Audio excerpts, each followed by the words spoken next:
Sebelum lanjut nonton video ini, jika kalian suka dengan channel Pegawai Jalanan, silahkan kalian support kami dengan cara subscribe dan klik tanda loncengnya. Silahkan gunakan headset Anda untuk mendapatkan kualitas suara yang jernih. Selamat menonton.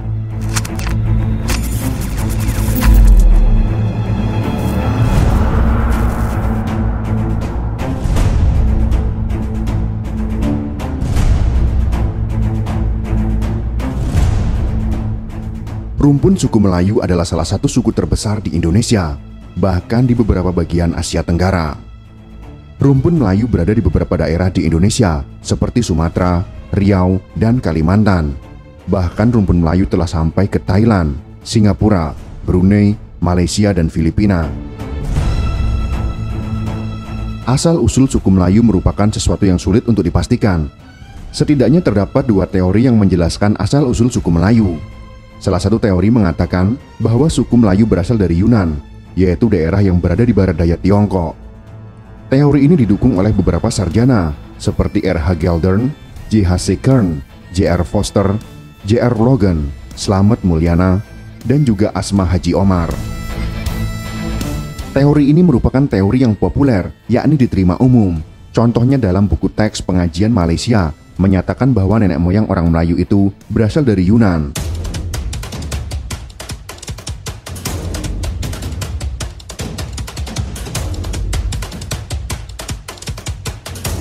Dikatakan orang Melayu datang dari Yunan ke Kepulauan Melayu menerusi 3 gelombang yang utama, yaitu orang Negrito, Melayu Proto, dan juga Melayu Deutero. Karena masyarakat yang terus bertambah, membuat daerah semakin ramai. Rumpun Melayu yang lebih maju dan pandai bermasyarakat mulai bersosialisasi. Mereka biasanya mengatur ketua yang tugasnya mengatur pemerintahan suatu dusun atau kampung. Mereka membedakan diri berdasarkan nama-nama sungai atau ciri khas tempat mereka tinggal. Seiring masuknya agama Hindu-Buddha ke Nusantara, masyarakat tersebut mulai membentuk kerajaan sebagai sistem pemerintahannya. Persebaran mereka di sekitar pesisir Sumatera, Riau, dan pesisir Kalimantan. Kerajaan Melayu yang pertama kali berdiri sekitar tahun 645 Masehi dengan pusatnya berada di Minanga. Walaupun sebenarnya persebaran rumpun Melayu di Kalimantan dan Riau juga telah terjadi. Ada beberapa pendapat sejarawan mengenai lokasi Minanga. Purba Caraka dan Sukmono berpendapat bahwa Minanga terletak di hulu Sungai Kampar, tepatnya di pertemuan Sungai Kampar kanan dan Kampar kiri. Purba Caraka juga mengatakan bahwa kata Minanga Tamuan merupakan nama lama dari Minangkabau. Dr. Bukhari mengemukakan bahwa Minanga berada di hulu Batang Kuantan. Sedangkan Slamet Mulyana menyatakan bahwa Minanga berada di hulu Sungai Batanghari. Namun hampir seluruh sejarawan sepakat bahwa negeri Melayu berlokasi di hulu Sungai Batanghari.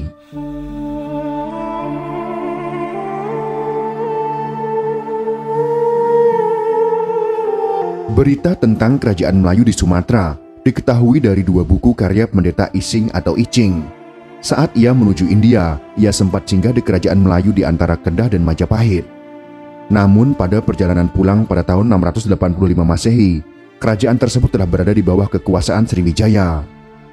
Menurut catatan Ising, Sriwijaya menganut agama Buddha Arus Hinayana, kecuali Malayu. Tidak dituturkan dengan jelas agama apa yang dianut oleh kerajaan Melayu. Berita lain mengenai kerajaan Melayu bermula dari Tang Huiyao yang disusun oleh Wang Pu pada tahun 961 Masehi. Kerajaan Melayu mengirimkan utusan ke Tiongkok pada tahun 645 Masehi pada awalnya. Namun setelah munculnya Sriwijaya, kurang lebih sekitar tahun 670 Masehi, kerajaan Melayu tidak lagi mengirimkan utusan ke Tiongkok. Penggunaan kata Melayu pada awalnya adalah penggambaran suatu kerajaan dalam bahasa Tionghoa dengan tulisan Malayu, sebuah kerajaan yang berada di Pulau Sumatera. Walaupun kata Melayu sendiri telah ada sekitar tahun 100 sampai 150 Masehi. Kerajaan Melayu yang ditaklukkan Sriwijaya sekitar tahun 682 Masehi membuat Sriwijaya dan kerajaan Melayu mengalami proses asimilasi. Hal ini membuat kerajaan Sriwijaya dikatakan sebagai kerajaan Melayu Sriwijaya dan secara resmi menggunakan bahasa Melayu. Semua itu dibuktikan dengan beberapa prasasti yang ditemukan di sana.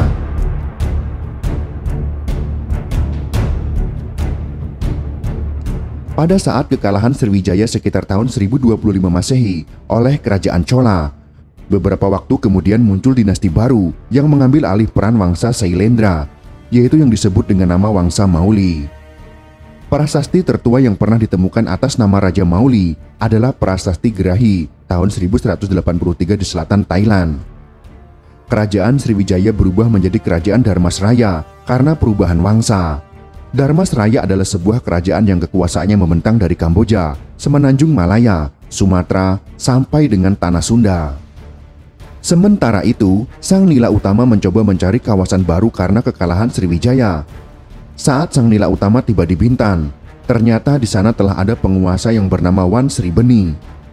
Sang Nila Utama lalu dinikahkan dengan putrinya, kemudian menggantikan ibunda Wan Sri Beni untuk memimpin kerajaan. Sang Nila Utama melanjutkan perjalanan dan tiba di suatu tempat bernama Temasik. Di Temasik itulah ia mendirikan kerajaan dengan nama Singapura pada sekitar tahun 1299 Masehi.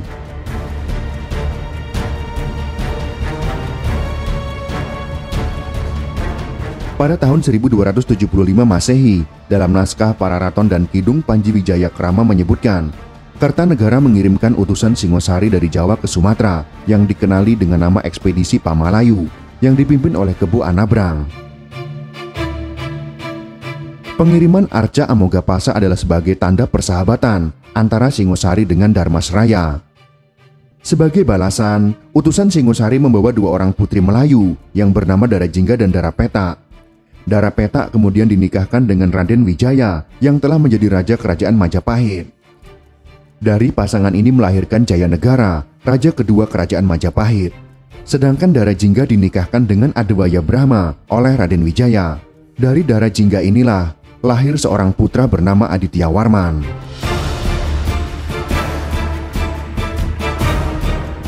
Setelah dewasa, Aditya Warman lalu dikirim sebagai uparaja atau bawahan raja untuk menaklukkan Sumatera. Penaklukan ini dimulai dengan menguasai Palembang. Setelah melakukan penaklukan, Aditya Warman memproklamirkan diri sebagai penerus dinasti Mauli, yaitu penguasa kerajaan Melayu di Dharmasraya. Aditya Warman lalu memindahkan pusat pemerintahannya ke Surauso, yaitu daerah di Minangkabau. Dari catatan dinasti Ming menyebutkan bahwa di Sanfosi, yaitu sebutan untuk Sumatera, terdapat 3 orang raja, yaitu Aditya Warman, Maharaja Palembang, dan Maharaja Dharmasraya. Namun jika dikaitkan dengan piagam yang terpahat pada bagian belakang Arca Amogapasa, terlihat jelas bahwa Aditya Warman bergelar Maharaja Diraja dan membawahi Dharmasraya serta Palembang. Kerajaan ini awalnya bernama Malayapura. Arti kata Malayapura terbentuk dari 2 kata Malaya dan Pura yang bermakna kota Melayu atau kerajaan Melayu. Namun akhirnya kerajaan ini kemudian berganti nama menjadi Kerajaan Pagaruyung. Saat kerajaan Singapura jatuh ke tangan Majapahit, Raja Parameswara atau Iskandar Shah melarikan diri dari Semenanjung Melayu melalui Johor, hingga ia akhirnya tiba di Malaka yang merupakan daerah kekuasaan kerajaan Siam atau Thailand. Ia mendapati penduduk Malaka sudah mulai ramai, baik dari orang Pasai, Arab, Persia, Gujarat, dan Malabar. Sidi Abdul Aziz, seorang ulama yang berasal dari Jeddah, datang ke Malaka, mengajak Parameswara untuk masuk Islam. Ajakan itu pun diterima. Ia kemudian mengganti namanya menjadi Sultan Iskandar Shah. Ia secara resmi menjadi Sultan Negeri Malaka. Seiring perkembangan Islam di Nusantara, kerajaan Majapahit mulai mengalami kemunduran terutama setelah wafatnya Hayam Wuruk. Dari kemunduran Majapahit, banyak kerajaan Melayu yang akhirnya memerdekakan diri dari Majapahit. Kesultanan Malaka kemudian mengirim upeti kepada Tiongkok agar mengakui kedaulatan dan memberikan perlindungan kepada Kesultanan Malaka dari serangan kerajaan Siam. Karena lokasi yang strategis, Kesultanan Malaka tumbuh menjadi kerajaan yang berpengaruh di Asia Tenggara. Pada saat itu pelabuhan Malaka menjadi pusat perdagangan internasional. Hal ini membuat bahasa Melayu sebagai bahasa yang biasa digunakan untuk perdagangan. Bahasa dan tradisi Melayu menyebar ke seluruh Malaka hingga ke kerajaan Brunei.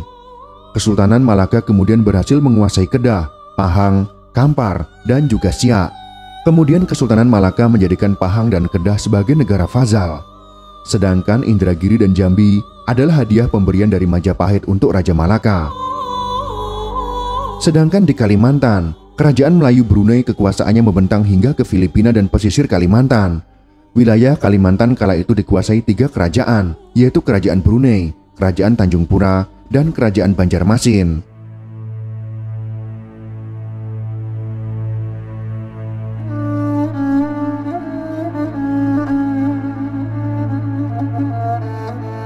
Kesultanan Malaka lalu mengadopsi sistem penulisan bahasa Melayu menggunakan aksara Arab yang disebut dengan huruf Jawi. Huruf ini dipelopori oleh Syekh Jawini, seorang guru bahasa yang hidup pada akhir abad ke-13 di Samudra Pasai.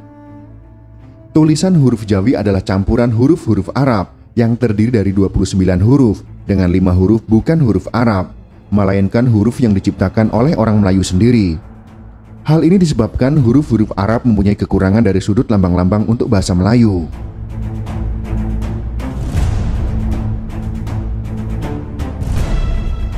Sebelum kedatangan Portugis, banyak orang Patani, Minangkabau, dan Johor yang kemudian bermigrasi ke Makassar. Mereka umumnya mendarat di Siang dan mendirikan pemukiman di sana. Sejak kedatangan orang Melayu ke Kerajaan Goa, peranannya tidak hanya sebagai pedagang dan ulama, tetapi juga mempengaruhi kehidupan sosial dan politik kerajaan. Peranan orang Melayu di kerajaan juga meliputi sastra dan pengajaran agama Islam. Beberapa naskah keagamaan dan karya-karya sastra diterjemahkan dari bahasa Melayu ke bahasa Bugis. Dari perkawinanlah mulai melahirkan generasi Melayu Bugis. Kejayaan Kesultanan Malaka membuat Portugis ingin menguasai Malaka. Pada tahun 1511, Portugis melakukan penyerangan yang menyebabkan Kesultanan Malaka jatuh ke tangan Portugis. Akibatnya rumpun Melayu terpecah menjadi banyak kerajaan-kerajaan kecil. Dari perpecahan ini, para sultan mulai mendirikan Kesultanan Melayu pada daerah yang mereka tempati. Maka mulai banyak berdiri kesultanan yang membuat mereka terpecah hingga saat ini, bahkan menjadi sulit disatukan. Perpecahan ini semakin parah saat bangsa Eropa berhasil menguasai Nusantara. Bangsa Eropa membuat rumpun Melayu semakin dipisahkan berdasarkan daerah, kesatuan sosial, budaya, dan juga bahasa. Perpecahan inilah yang kemudian disebut dengan suku. Politik adu domba bangsa Barat semakin memperkeruh hubungan rumpun Melayu di Nusantara. Mereka yang mau bekerja sama dengan bangsa Barat akan mendapatkan perlakuan istimewa. Dari politik adu domba membuat setiap kerajaan saling berperang dan bermusuhan. Jurang pemisah semakin besar saat Inggris dan Belanda membuat perjanjian wilayah kekuasaan mereka pada tahun 1842.